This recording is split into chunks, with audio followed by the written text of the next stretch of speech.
Hello, and thank you for coming to the McWaters Effect. I'm your host, Matt. Today, I'm going to be talking about the FBI and how the Democrats are using them to go after their political enemies. But first, I need you to hit like and subscribe. Helps the channel grow. Now let's get on with the show. Now, first thing I want to say is I believe most FBI agents are on the lower tier that investigate crimes and so on and so forth. Those people are good people. I'm talking about the higher echelons in the organization, the ones that have been put in there and have been politically corrupted by the far left. They're the ones using the FBI to go after political enemies. We're going to go over some of these stories that are going on and also what happened during the Obama administration to prove my point. And then at the end of this, I will give you my opinion and what I think needs to be done. Now let's get on with it. All right, the first story I want to talk about is Dinesh D'Souza. And the reason I want to talk about him is because I believe he was the first person that Obama had on his list to go after when it came to political enemies he wanted to put in prison. Now, the reason Dinesh D'Souza was a problem for him was because of the movie he came out with back in, I believe it was 2012, called Obama's America. It's a movie about Obama and about his political beliefs and who influenced his political beliefs and how he was chasing his father throughout his life to try to be like him. His father was an anti-colonialist from Africa, and he was influenced by people like Saul Alinsky, who is a far-left radical. I would say he's a communist, and a few others that also influence him, like Bel Airs, and you can name quite a bit of people that are far left that influence Obama, influence his political beliefs. Now, people on the left consider Obama to be a centrist. He's not. He's a Marxist. And the reason I'm saying that, a lot of the stuff that's going on now, he wanted to do when he was president. He wasn't able to do because he lost the Senate and the House, which it looks like there's a chance that's going to happen to Joe Biden now, but he could do some things to stop that from happening, such as that Voters' Rights Act, get rid of the filibuster, and so on and so forth. These are things that he wants to do to try to change America, and Obama wanted to do it, but wasn't able to do it because the Republicans went in the Senate and the House and had it through 6 years of his administration. Dinesh D'Souza sentenced in Manhattan federal court to 5 years of probation for campaigning finance fraud. They actually wanted to put him in jail for 3 or 4 years for it, but the judge lowered his sentence and also made him have to go to a counseling to get re-educated. Not only that, the finance fraud that he committed, Rosie O'Donnell has done the same crime 5 times. You know how many years she spent in jail? None. Not only that, when she got caught doing it, she was all she got was a fine and probation for 20 hours a week each time she got caught. For Dinesh D'Souza, when he got caught, he actually was in jail for 6 months before his arraignment came around. And then when they charged him for it and gave him a sentence of 5 years probation and made him have to go take therapy in order to try to de-radicalize him from the right. Now you're probably asking, why would Obama's administration go after him like that?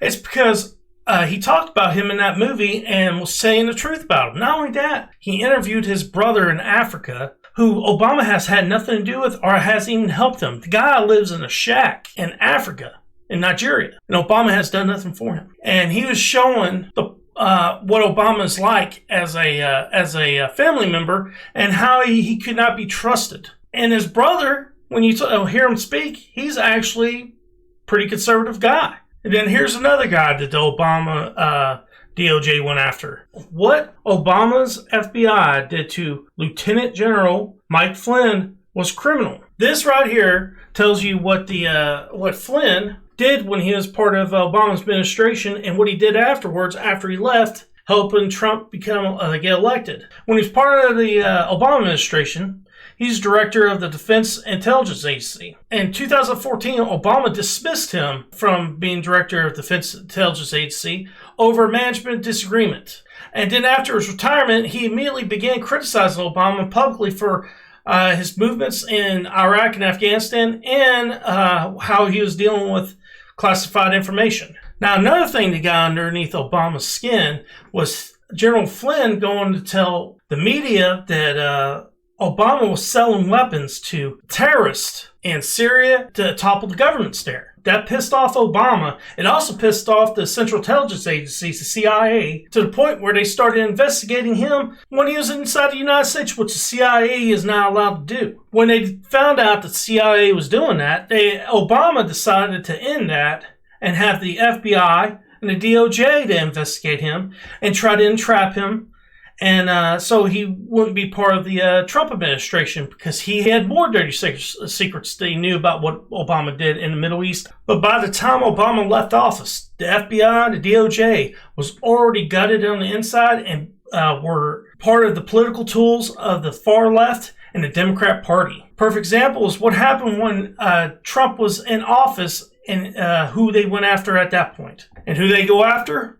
Roger Stone. See, the moment the FBI agents arrested Roger Stone, and they went after him over the Russia Gate incident. They believe he was helping Donald Trump, and he might have information in his residence as well as on his phone and other electronic devices that will prove that Donald Trump was actually coordinating with the Russians. Now, the charges they went after him for was witness tampering, obstruction, and lying to Congress. He was actually found guilty, and they were going to put him in there and to jail for 50 years. But Bob Barr stopped that and made it only 2 years probation. It's because he knew that it was bullshit. There was no evidence of this happening. And it wasn't even a real jury trial. It was a grand jury. A grand jury that the federal government picks, they're politicians. They're bureaucrats. So of course they're going to convict him. Especially since most bureaucrats that are in Washington, D.C., are part of the left-wing part of the party of the Democrats. Now, he's getting harassed now by the IRS, and Roger Stone suggests gas explosion at a Florida warehouse was a drone strike targeting him. All right, I've seen the video. I don't think it was a drone strike, but I understand why he's being a little paranoid about this. The DOJ and the FBI have been after him for a while now because he's a political enemy of the Democrat Party. Now you got what's going on right now with Rudy Giuliani. But this actually started happening in 2019. Feds got into Rudy's iCloud with covert warrant while he repped Trump in 2019. Now, this is a CNN article. It's an opinion. Investigation of Rudy Giuliani is ramping up in a big way. 18 months ago, media reports indicated that Rudy Giuliani, former President Donald Trump's personal lawyer, was under scrutiny by the federal prosecutors at the U.S. Attorney Office for the Southern District of New York for actions related to his involvement in the Ukraine scandal that led to Donald Trump's first impeachment. CBS News. Home and office of Rudy Giuliani raided an ongoing federal probe into Ukraine lobbying. Rudy Giuliani tells Tucker Carlson DOJ wants to put him in jail to protect Hunter Biden. Here's another article from Yahoo. Now, this is pretty much the same thing it said in the last article till right here, where it says, the TV interview since his home and offices were raided by the FBI early Wednesday morning, Giuliani's been investigated for possibly violating the Foreign Agent Registration Act involving his dealings with Ukraine. Giuliani went off on a bizarre tangent. One involved President Biden's son, Hunter, who is himself a subject to a Department of Justice investigation. Giuliani has long claimed to have incriminating hard drive supposedly belonged to the younger Biden, which he says he offered to the FBI agents as they were gathering various electronic devices. But he says they refused. Giuliani went on to say that the agents took his word for it that the hard drive belonged to Hunter Biden, when for all the agents knew the device could have belonged to the former President Donald Trump or Vladimir Putin. Some of you guys might not know what the Foreign Agents Registration Act is, so I decided to look it up and see what exactly it is. And this is what I got. The Foreign Agent Restriction Act is a United States law passed in 1938, requiring that agents representing the interests of a foreign power in a political, quasi-political capacity disclose their relationship with the foreign government and information about related activities and finances. The purpose is to facilitate evaluation by the government and the American people of the statements and activities of such persons. Okay, guys, the point of this law is so if people from the United States that are going to represent other governments and their interest, people know where they're coming from and understand where they're coming from and know they're not doing it as a traitorous act, but they're doing it to get paid by that government. Okay, whenever I see something like this, you know who I think of? Only one person. That's right himself, the Heinz man, Lurch himself, John Kerry. This motherfucker right here was advocating for the fucking Iranians while Trump was in office. And he didn't fill out those kind of papers to disclose that. Matter of fact, he was telling national secrets to the Iranians. We know that because the Iranian government has told us this. Will anything happen to him? Will he be charged for it? No, he will not. Matter of fact, he's not even going to leave that little cushy job he has with Biden as a climate czar. Perfect example of rules for thee, but not for thee. All right, and here's the last story. It's about Derek Chauvin and the George Floyd case. Here's the story. Feds had a contingency plan to arrest Derek Chauvin in court if the jury acquitted him, reports say. Okay, here's the report. Justice Department officially had prepared a secret contingency plan to arrest the Minneapolis police officer Derek Chauvin on federal police brutality charges if a jury found him not guilty of the murder of George Floyd, according to new reports. Sources familiar with planned discussions told the Star Tribune that if Chauvin had been acquitted of all charges or if a mistrial had been declared, he would have been arrested at the courthouse. The Minnesota U.S. Attorney Office would have reportedly hit Chauvin with a criminal complaint, arrested him immediately, and then asked a grand jury for indictment, according to the anonymous sources. However, Chauvin was in fact found guilty of all 3 counts of murder and manslaughter, and the former Minneapolis police officer was immediately taken into custody and transferred to the maximum security prison to await sentencing. All right, the rest of the story is about the other 3 officers, and also about they still want to charge him from a 2017 incident he had with a 14-year-old boy where he held him down on the ground with his knee for 17 minutes. First thing I want to say is Derek Chauvin's a piece of shit. But if the jury would have came back and said he was not guilty, or there would have been a mistrial, the federal government going in and doing something like that would have been bullshit. Okay? He was found non-guilty by people on a trial that are his peers. That's what the Constitution says must happen. If that happens, how could the federal government arrest him and charge him for the same thing he was charged when that would be double jeopardy. That's the point. It's double jeopardy. Not only that, they're going to pass the law. The DOJ and the FBI are out of control. And then the man they have in charge of the DOJ and the FBI, he has a score to settle against the Republicans. And that is Merrick Garner. And the reason he has a problem with Republicans is because they didn't allow him to become a Supreme Court justice. And by what I've seen, what he's done with the FBI and the DOJ, I don't blame him. This guy's a far left radical. He has no business being in charge of anything, much less in charge of the DOJ. And he sees political enemies. He's following Biden's lead, going after them and destroying them, putting them in prison, so on and so forth. That's what's going on with Giuliani right now. That's what's going on with Oliver Stone with the IRS.